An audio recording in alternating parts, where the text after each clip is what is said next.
côté de Montréal, Xavier Dolan, Raphaël Boucher. Vous pouvez applaudir.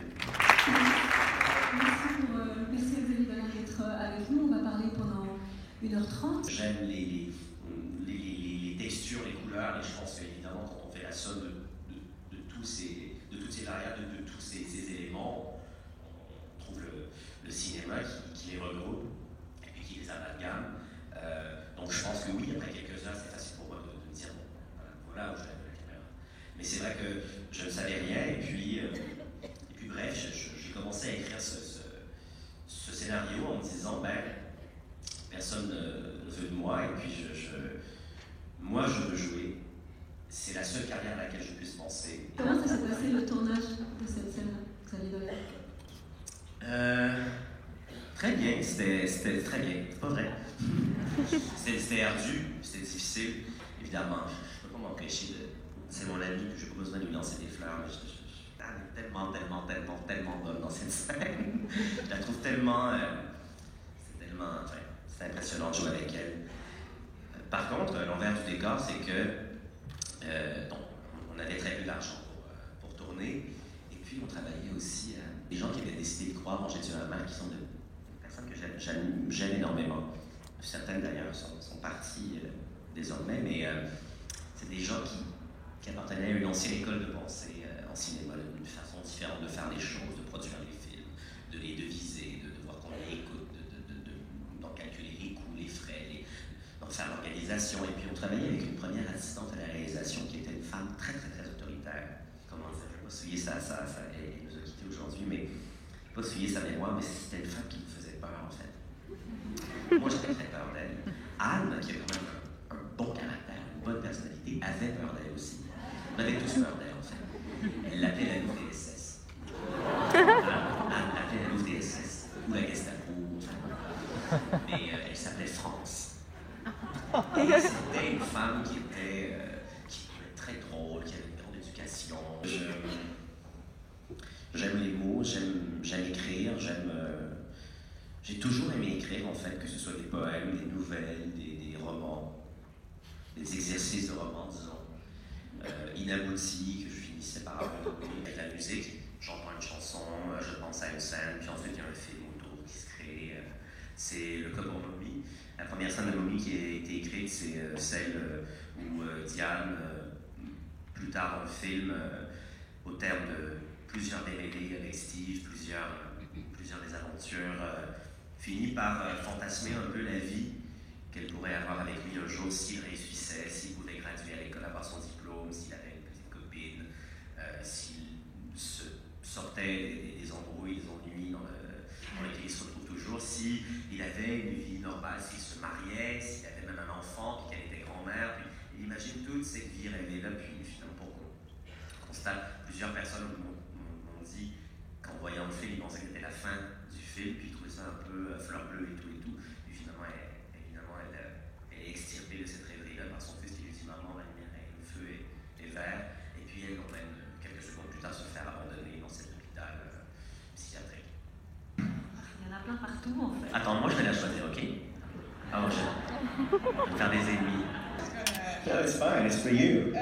So first thing I would really like, thank you very much for your art.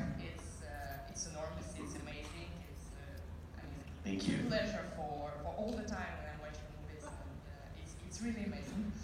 So thank you for, I was at your premiere in Paris of Mathias and Mathie. It was really great, thank you for the presentation of this film. And so my question is, like you said that you are going to work with a movie series, so you are going to shoot the movie series.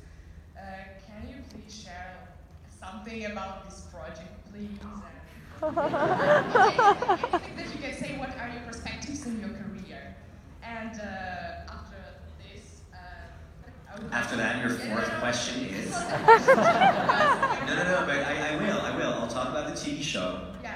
And do I have to do that in English? You don't understand French, right? We understand French, we just... my French is not good to ask the question, sorry. I can en français.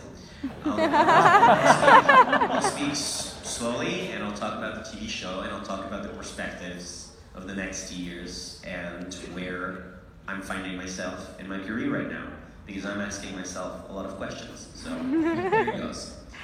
Alors, la jeune femme me demandait, you're sure that you understand French, at least a little bit? Okay. La jeune femme me demandait de parler un peu de ce projet de télésérie que je suis en train d'écrire. C'est une pièce de théâtre qui s'appelle La nuit où Laurier Gaudreau, c'est un nom québécois, La nuit où Laurier Gaudreau s'est réveillé. Et c'est une histoire de viol. It's a rape story. C'est une histoire de viol qui, au fil du temps, finit par être oubliée et laisser une famille dans l'effroi de cette famille vivant dans une très petite communauté industrielle en campagne québécoise, finit par laisser cette famille dans l'amertume, si on veut,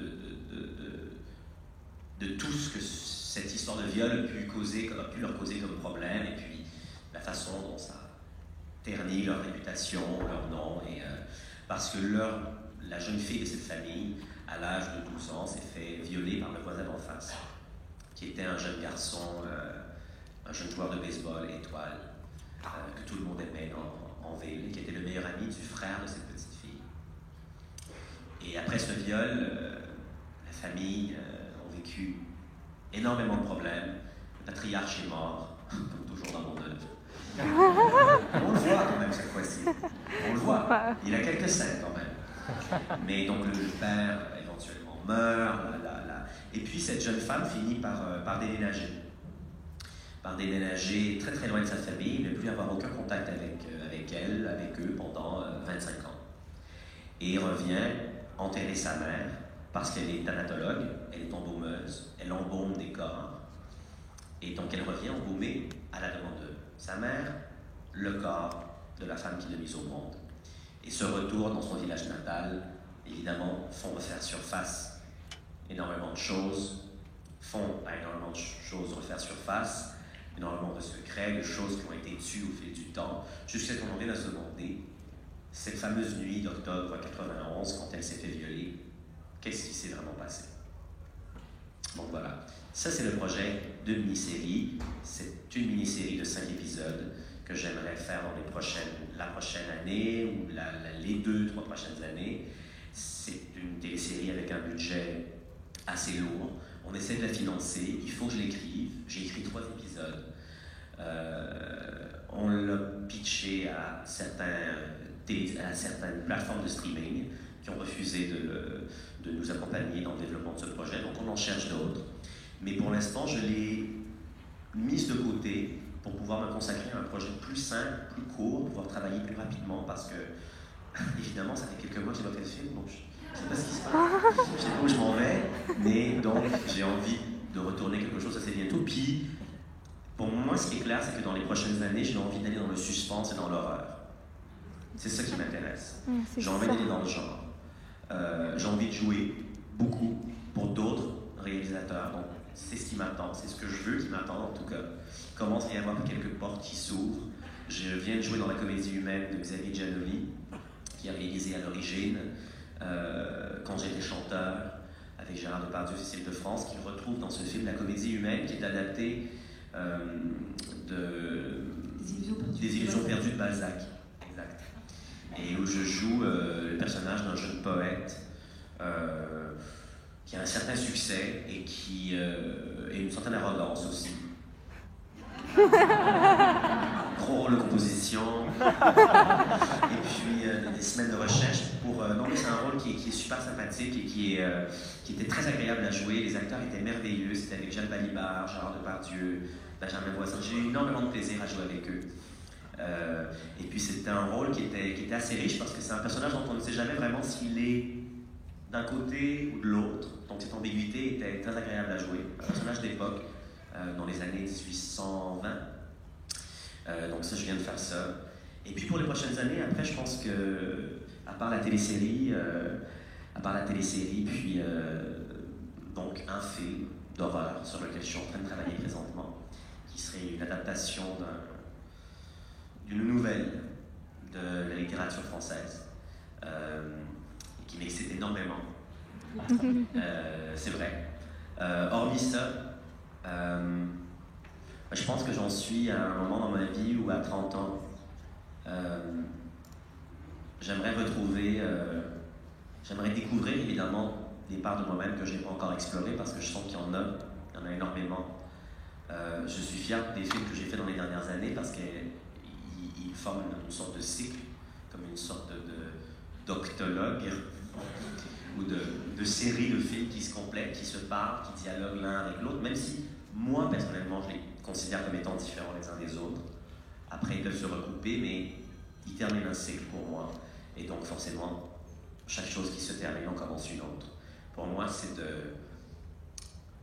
c'est d'aller ailleurs, d'aller dans le genre, et puis de recommencer à explorer des pans de moi-même qui m'amènent vers des aspects plus lyriques et plus libres du cinéaste que j'ai envie d'être. Donc voilà. Thank you very much.